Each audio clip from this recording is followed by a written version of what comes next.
Terima kasih Pak Pol. Ya. Pak Pol, mumpung mengenai Injil nih, saya mau nanya dari 1 Petrus 3 ayat 19 dan 20 ya. Di situ dikatakan bahwa Yesus memberitakan Injil juga kepada zaman Nuh ya. Apakah masih ada kesempatan pertobatan di Hades begitu, Pak Pol? Halo? Oh ya, sorry, mic-nya mati. Jadi di dalam 1 Petrus 3 ini kan, dan di dalam roh itu juga ia pergi memberitakan Injil kepada roh-roh yang di dalam penjara, ya, dan yaitu kepada roh-roh yang dahulu pada zaman waktu Nuh tidak taat kepada Allah, ketika Allah tetap menanti dengan sabar. Itu kan yang dibilang tadi antara kejadian 3, masanya Kain sampai masa kejadian 6. Rohku tidak akan selama-lamanya menghakimi atau menuntun manusia, bukan tinggal ya, tapi menuntun manusia, mengadministrasi, menuntun, guidance, to judge, ya. Nah itu kemudian mereka dibinasakan semua tanpa mereka mendengar lagi apa-apa, nggak ada firman Tuhan zaman itu, selesai, hanya pada Nuh aja.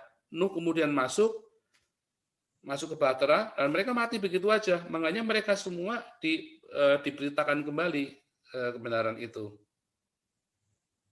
Oh, Itu, Pak. jadi benar Yesus memberitakan. Itulah namanya zaman Roh Kudus.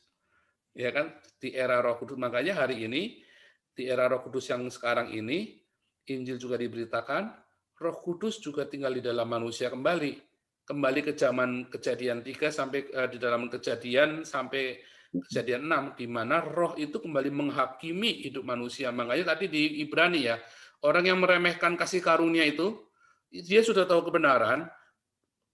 Kalau di zaman Musa saja dengan Taurat, orang itu dihukum. Apalagi orang yang meremehkan hukum roh di dalam kita, yang sudah di dalam kita, kita masih mau ngelanggar. Maka kita harus membayar dengan nyawa kita, dibilang begitu, dengan jiwa kita. Itu Pak Pol, yang dimaksudkan ayat itu apakah pada waktu Yesus mati, kemudian dia turun ke Hades, apakah di situ dia memberitakan pada zaman sebelum Yesus gitu, atau bagaimana? Itu kan memberitakan kepada yang ditawan, berarti kan mereka semua sudah di Hades ya Pak? Iya, maksud saya apakah di situ Yesus memberitakan Injil, apakah masih berlaku gitu pemberitaan Injil setelah kematian gitu? Pada sebelum zaman Yesus. Kalau menurut ayat itu berarti, tapi kan hanya kepada orang-orang di zaman Nuh saja kan? Iya, di zaman iya. Hanya kepada itu saja. Jadi kita tutup di situ saja, sampai ke situ saja. Cuma mungkin ya Pak, jadi begini, saya kan memang sedang mempelajari ini. Saya belum tuntas untuk mempelajari ini. Mudah-mudahan saya nanti akan mendapat yang lebih dalam lagi. Tapi sampai hari ini, menurut saya itu hanya yang di zaman Nuh saja. Di zaman dari zaman anak-anaknya Adam sampai ke zaman Nuh saja. Menurut saya. Tetapi memang kata itu memang dalam, Pak. Jadi apakah misalnya seperti kasusnya Melkisedek, ya kan? Kan Yesus itu kita percaya juga bahwa Melkisedek adalah Yesus. Enggak semua orang teolog percaya, tapi saya percaya bahwa Melkisedek adalah Yesus.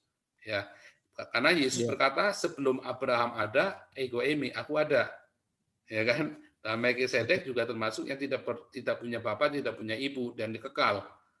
Iya. Ya kan? Makanya jabatan imam Yesus adalah jabatan imam bukan menurut Lewi, bukan menurut hukum Musa, tapi menurut ketetapan Melkisedek. Iya. Nah, apakah seperti itu yang dimaksud? Artinya itu adalah sebuah perjalanan lintas waktu, toh? Iya. Benar nggak? Nanggap nggak? Berarti Yesus adalah penyintas. Sebenarnya Yesus adalah penyintas, tapi itu kan semua adalah metaforanya dari saya, Pak. Nah, secara tertulisnya yang saya pahami detik ini, ya udah cuman sampai di zaman Nuh itu tadi. Ya udah selesai di situ. Nah, mungkin saya nanti akan lebih dalam lagi. Artinya teksnya itu ternyata lebih dalam maksudnya, Pak. Nah, hari ini saya yang saya tangkap dari yang tersurat itu hanya itu Saya coba untuk memahami ini, Pak, tapi saya belum dibukakan sampai sedalam yang lebih dalam lagi. Mungkin, Pak, karena banyak sekali teks-teks yang saya hanya cuma segitu saja, kemudian di masa mendatang ternyata lebih dalam lagi. Termasuk kata tesuka itu dari kata tesuka itu saya dapat memahami banyak hal, Pak. Ya, baik. Sepele ya. Mudah-mudahan saya nanti akan bisa menjelaskan dengan lebih baik lagi, Pak. Ya, makasih Pak Paul. Ya.